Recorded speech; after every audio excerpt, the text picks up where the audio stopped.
নমস্কার, কেমন আছো সবাই? আমার নতুন আরো একটি ব্লগে তোমাদেরকে স্বাগত জানাচ্ছি। আজকে আমার ভিডিও বানানোর একটা উদ্দেশ্য আছে, সেটা হচ্ছে আজকে আমি আচার বানাবো। কখনো আচার বানাইনি, সবসময় আচার খেয়েছি, মা বানিয়ে দিত, দিদি বানিয়ে দিত, তো ওদের কাছ থেকে নিয়ে নিয়ে খেয়েছি, কখনো কিনেও খেয়েছি, কিন্তু বানাইনি কখনো। তা আজকে আমি জলপাইয়ের আচার বানাবো। আর সকালে ঘুম থেকে উঠে প্রথম ডিউটি হয়েছিল আজকে দিদিকে কল করে জেনে না কি করে বানাতে হয়। তো দিদি আমাকে বলে দিয়েছে এই করে বানাতে হয়, তাই আমি এখন কিচেনে যাব, গিয়ে ও যেভাবে বলেছে ঠিক সেভাবেই বানাবো। তো ট্রাই করে তো দেখি, এরপরে এটা যদি ভালো হয় তাহলে পরে আরো বিভিন্ন ধরনের আচার বানাতে পারবো। প্রথমে জলপাইগুলোকে ধুয়ে একটু বয়েল করে নিতে হবে। এই আমার জলপাই এসে গেছে, একটা সিটি দিয়ে নিলে সেদ্ধ হয়ে যাবে।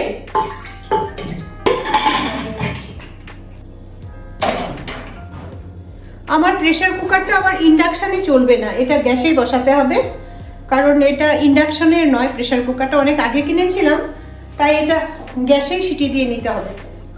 এটা সিটি হয়ে গেলে তারপর এগুলোকে আমাকে ম্যাশ করে নিতে হবে। তো এটা হতে হতে আমি মশলাটা রেডি করে নিচ্ছি। মশলার জন্য আমার লাগছে 1 চামচ জিরে, মহরি সস নিয়েছি 1.5 চামচের মতো, আর আধা চামচ নিয়েছি মেথি, আর আধা চামচ নিয়েছি 5 ফোড়ন। এটার সাথে একটু লঙ্কাও আমাকে দিতে হবে, শুকনো লঙ্কা। তো আমি শুকনো লঙ্কা 2টো দিব, কারণ আমার কাছে চিলি ফ্লেক্স আছে অনেক। সব দিয়ে দিচ্ছি এখানে।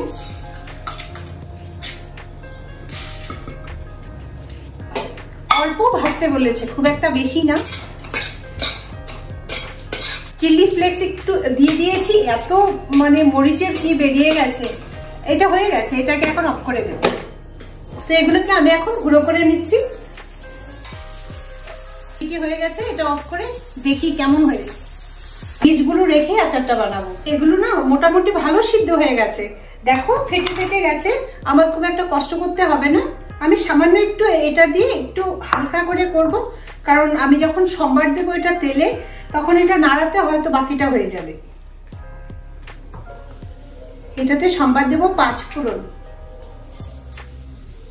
5 ফোড়নটা দিয়ে দিয়েছি, এখন আমি এই জলপাইগুলো দিয়ে দিচ্ছি।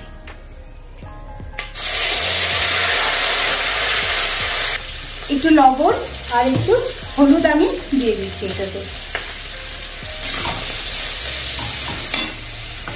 ছোটবেলায় না মাকে দেখতাম আচার বানাতে, কিন্তু কখনো এতটা ইন্টারেস্ট দিয়ে দেখিনি। তো সেই জন্য আজকে আমি আচার বানাতে পারি না। এবার আচারের কথা বলতে বলতে, আচার বানাতে বানাতে মনে পড়লো একটা কথা। আমি ব্যাঙ্গালোরে যখন গেলাম, 3 জন মেয়ে ওরা একসাথে ছিল। তো একজন ছিল গুয়াহাটির, একজন ছিল উড়িষ্যার, আর আমার মেয়ে। তো উড়িষ্যার থেকে যে এসছিল মেয়েটা, ওর নাম ছিল আকাঙ্ক্ষা। কনভোকেশনে যখন আমরা গেলাম, সবার প্যারেন্টসই তো এসেছে। তো আকাঙ্ক্ষার মা কি করেছিল, আচার নিয়ে এসছে, উনি বানিয়ে দিয়ে এসছিল। তো সে আচার খেয়ে আমার ছেলে তো মানে প্রচন্ড খুশি। তারপর আসার সময় তো মানে রেগুলার যখনই খেতে বসে তখনই ওর আচার দরকার। যখন আমরা আসি তখন আকাঙ্ক্ষার বাবা আকাঙ্ক্ষার মাকে বলছে আচার দিয়ে দাও শুভদীপের জন্য। তো ওর মা আবার আমাকে যতটুকু আচার বেঁচে ছিল কোটোতে কমপ্লিট আচারটুকু দিয়ে দিয়েছে, বললো কি নিয়ে যান, বাবু খাবে, ও প্রচন্ড ভালোবাসে। তো আমার ছেলে ঘরে এসেও সেই আচার দিয়ে রেগুলার ভাত খেয়েছে যতদিন ছিল। বিভিন্ন জায়গায় থাকি, কত ধরনের লোকের সাথে আমাদের পরিচয় হয়, মানুষের স্মৃতিতে অনেক কিছু থেকে যায়। এই দেখো কথা বলে আমি এখন এটাতে মশলাগুলো দিয়ে দেব, আর গুড়টা দিয়ে দেব, তারপর এগুলোকে জাল করব। তো আমি যে মশলাগুলো করে রেখেছিলাম, গুড় দিয়েছি, এখন আমি মশলাগুলো দিয়ে দেব। এই দেখো আচারটা কিন্তু সেন্ট বেরিয়ে গেছে গো। একটু চিনি দিয়ে দিয়েছি, আচারটা হয়ে গেছে।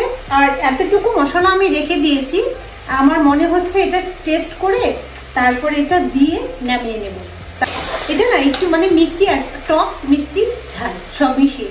আচার বানাতে বানাতে হাজবেন্ড চলে এসছে, ওদেরকে টেস্ট করিয়ে এলাম, ছেলেকে আর ওর পাপাকে। এ বললো মিষ্টি হয়েছে, মনটা ভরে গেল, পেরেছি। খুব একটা টাফ নয় কিন্তু। দেখো এই যে মশলাটুকু এখন দিয়ে দিচ্ছি বাকিটা।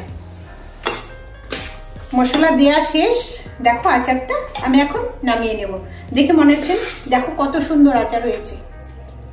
একটু ঠান্ডা হয়ে গেলে আমি একটা কৌটোতে উঠিয়ে রাখবো এটাকে।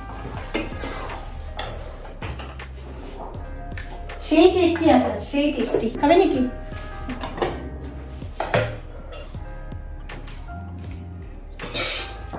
নামিয়ে নিয়েছি আচার। তো ঠিক আছে, আজকের ব্লগটা এতটুকুই ছিল। আচার বানানোটাই ছিল আজকে মেন উদ্দেশ্য। তো এখন এটা রেখে দিচ্ছি, ও এসে গেছে, লাঞ্চের টাইম হয়ে গেল, এখন সবাইকে খেতে দেব। তাহলে আজকের ব্লগটা এখানেই শেষ করছি। সবাই ভালো থেকো, সুস্থ থেকো, আজ এখানেই রাখছি। বাই।